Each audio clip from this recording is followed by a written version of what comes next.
Hello, my name is Kiri Addison and I head up the data science for the Threat Intelligence team at Mimecast.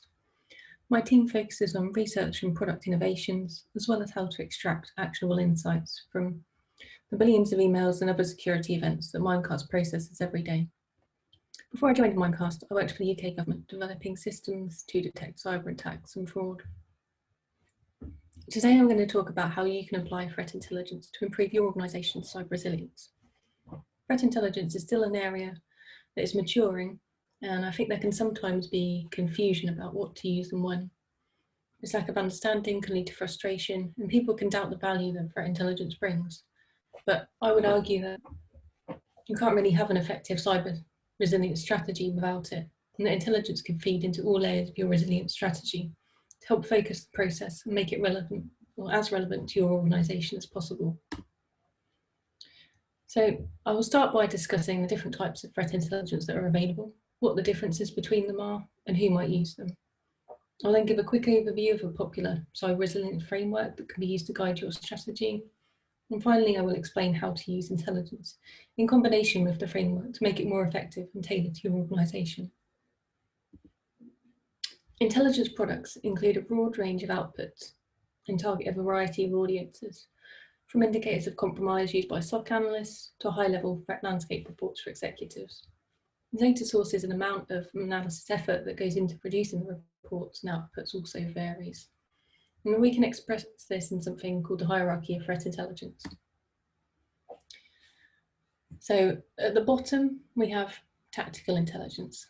This is the type of intelligence that's used by SOC analysts, such as feeds and indicators of compromise, like malicious file hashes and IP addresses, and can be used to block or search for active threats.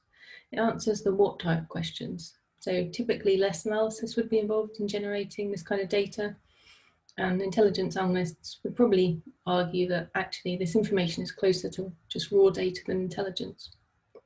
A lot of it would be generated automatically as a byproduct of security solutions, and as such it's available in high volumes. So next up in the hierarchy we have operational intelligence.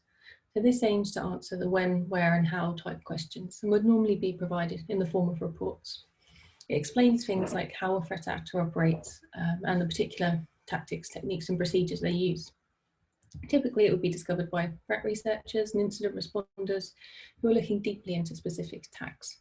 It can be used to perform threat hunting within an organisation, so by searching for the signs of these tactics, techniques and procedures that have been identified.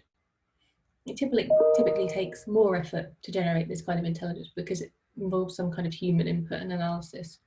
But automation and frameworks like the MITRE ATT&CK framework can help reduce this burden. Finally, there's the strategic threat intelligence, and this is the high-level information intelligence that aims to answer the who and why questions. So who will attack my organisation and what is their motivation? They should be used to guide an organisation's security programme. So this kind of strategic intelligence requires an in-depth understanding of the threat landscape and the assimilation of multiple data sources. So as such, it requires a significant amount of analysis effort to generate this information. I also quickly want to look at the kind of different data sources that you can use to generate intelligence. So you can have internal data that you can see on the left there. This data comes from within the organisation, so it could be at the boundary or zone 1 as we call it, or from inside the organisation, zone 2. It could be data that's generated by detections of your security appliances, or it could be an employee's knowledge of company assets. External data, on the other hand, is produced outside of your organisation. So it could be still specifically relating to your organisation. So, for example, it could be mentions of attacking your company on a dark web forum, or alternatively, it could be third-party threat intelligence products that you actually bring in. So before we can apply the intelligence, we need to think about our cyber resilience strategy so we can make sure that we're using the right kind of intelligence to solve the right problem. And having a structured framework or process for cyber resilience is really important here. And so don't worry, I'm not going to create another framework that you have to kind of learn and remember, but I'm actually going to use the NIST framework because it's one of the most popular, well-documented frameworks, and more importantly, it works really well in practice. So for anyone who isn't familiar with it, I'll just quickly go over the framework. The NIST framework was developed in the US by a collaborative effort between industry and government agencies as a way for them to manage cyber risk and improve resilience, ultimately to reduce the time between attack and recovery and to minimise the impact of an attack. There are 5 stages, and it's meant to be very much a continuous process where improvements can be made by feeding back lessons learned from one stage into the others. So the first stage is identify. This, as the name suggests, is about understanding your organisation and the risks that you face so you can prioritise your approach to risk mitigation. It can include activities like hardware or software, asset identification, supply chain identification, and just generally gaining an understanding of the internal and external threats that your business faces. The next stage is protect. So in this stage, you'll be guided with a prioritised understanding of the risks that you've determined in the previous step. But now you're putting in the necessary measures to reduce the risk and minimise the impact of an event. And what mitigations can you put in place to ensure activities and services keep running as they should do? And this step could involve tasks like implementing access control or patching vulnerabilities. Another really key activity is user awareness training, because most breaches involve some form of human error. So the next step is detect. So we need to be able to detect when an attack occurs, and we want to do that as quickly as possible to minimise and ideally prevent damage. So at this stage, we need to think about implementing rules or based on kind of machine learning capabilities, perhaps, including anomaly detection, or just general rule-based methods. This could be done in-house or via a managed service, but the ability to be able to monitor your environment is key here. So meaning that you need access to relevant data sources. So for example, if an email-based phishing attack comes in, you want to be able to search your users' inboxes to identify the mail and quickly remove it from the environment. Let's say the user opened a malicious file that was attached, you want to check your network logs for signs of compromise. So once we've detected an attack, we need to respond appropriately, given the type of attack that has occurred, so we can stop and contain it. And this requires the creation of response plans or playbooks, including communications with employees, customers, government, official organisations, law enforcement, and also the ability to perform forensic analysis. Again, this is something that could be performed in-house or via a managed service. And the aim here is to limit the time that the attack is active, or the time that the attacker has access to your network, which is known as the dwell time.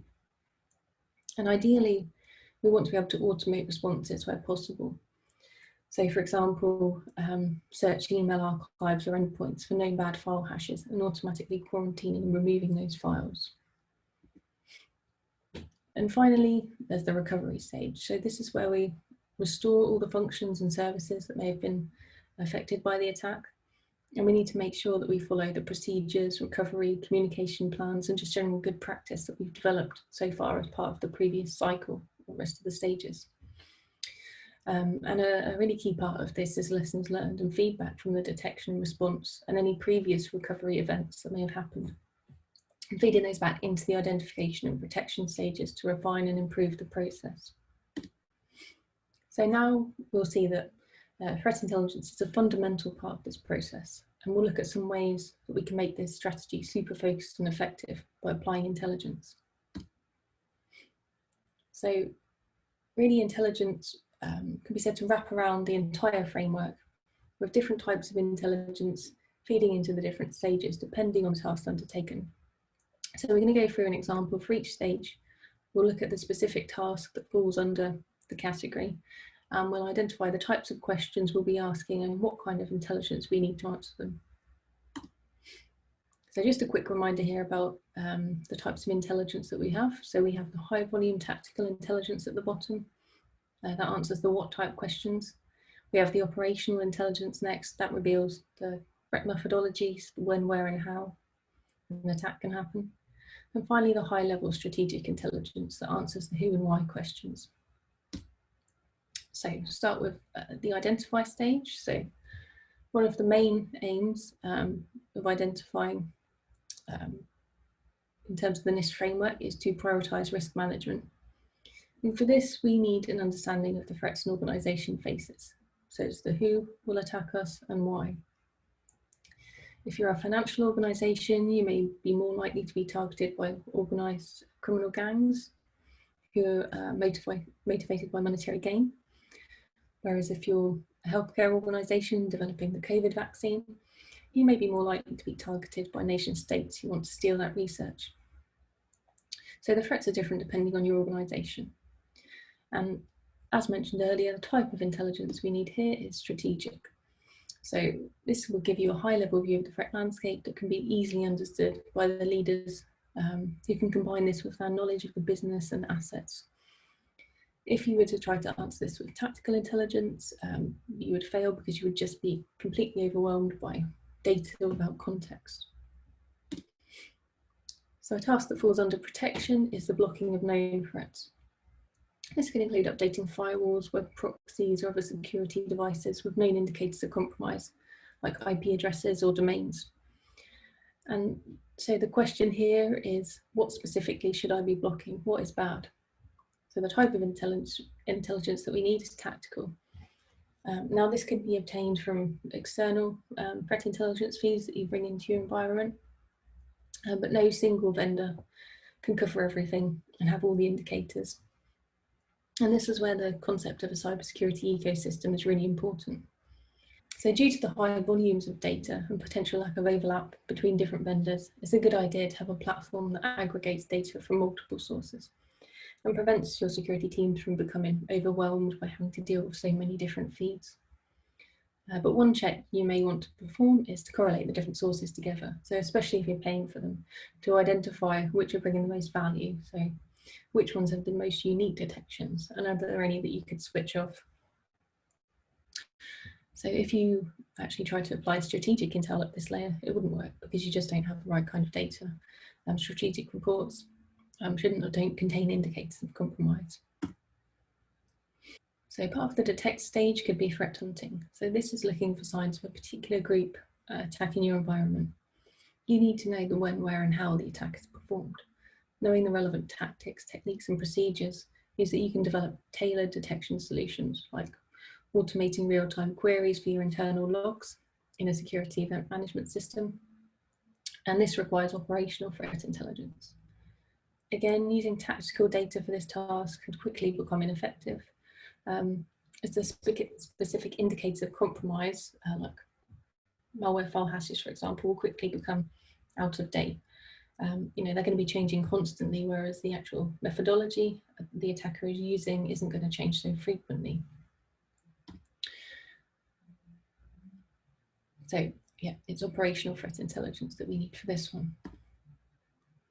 I've got kind of an example of this here. So the Mimecast Trojan is a very prominent threat at the moment that's targeting all sectors. It's typically delivered via an email with a malicious Microsoft Word attachment. The document, when opened, will download the Mimecast Trojan. Now, tactical intelligence is very ineffective at detecting and blocking this threat because each attachment is slightly different, which means that the file hash will be different pretty much every time. And they also change the hard-coded download URLs fairly frequently as well. And this screenshot here shows part of the MITRE ATT&CK framework for Mimecast, which indicates the tactics, techniques, and procedures utilised at the various stages of the attack. So the attacker methodology hasn't changed much over the last year or two. So our research teams have been able to, based on this, put in detections in place that use operational intelligence as a guide. So the MITRE framework can be a really useful tool to identify as threats and also as part of the protect stage as well. You can use it to identify gaps in your protective measures and then put the necessary mitigations in place. And this should also happen really as part of the detect and respond and recover phases as well, as part of that feedback process. So moving on to respond, part of the response phase is, one of the most important parts of the response phase is being able to select an appropriate course of action when an attack does happen. So the way you respond to a denial of service attack is going to be different to the way you'd respond to a ransomware attack. And to take that a step further, the way you respond to different groups, even within those categories, will be different. So, for example, attacks involving the Mimecast Trojan will generally be followed up by a secondary infection that could be ransomware, depending on the motivation of the attacker. So after primary infection, the attackers will compromise the network further and assess a company's value. Their aim is to make as much money as possible. So if they decide to use ransomware in the next stage of the attack, they want to set the ransom at the right level. So they want it high, but achievable. Too high, you won't pay. Too low, well, they could have got some more money out of you. If you don't detect the attack until the ransomware stage, then you wouldn't want to just deal with the ransomware part and miss the primary infection, because that leaves your network still compromised by the attacker. So you really need to be able to understand fully the attack you're dealing with and identify the threat. And this again comes down to tactics, techniques and procedures. So this requires operational intelligence. So scenario testing is a great way to improve the recovery time and identify gaps in the previous stages. And ideally, you'd want to make the scenarios as realistic as possible. And this is really where threat intelligence is key.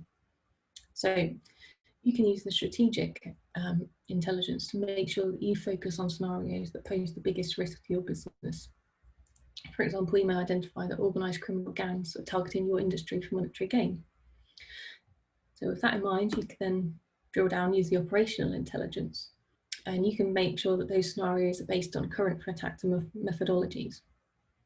So for example, phishing emails with malicious attachments for the initial access and compromise, followed up by lateral movement in the network to gain a foothold, and then finally the delivery and execution of ransomware. And then finally use the tactical data to actually test how your systems or users would respond to those real world threats. So for example, you could send safe versions of the real phishing emails to your users and identify which ones would potentially click and compromise the network. So to summarise, I've talked about the different types of threat intelligence: tactical, operational, strategic, and the importance of choosing the right type of intelligence based on the task at hand. The aim of the NIST framework for cyber resilience is to make the time between cyber attack and recovery as small as possible, and to minimise the impact of the attack on the organisation. Applying threat intelligence is key to being able to focus the tasks at each stage and to make them relevant to the organisation and the types of threats that you expect to encounter. So thank you for listening, and please visit the Mimecast booth if you have any questions about anything I've talked about today.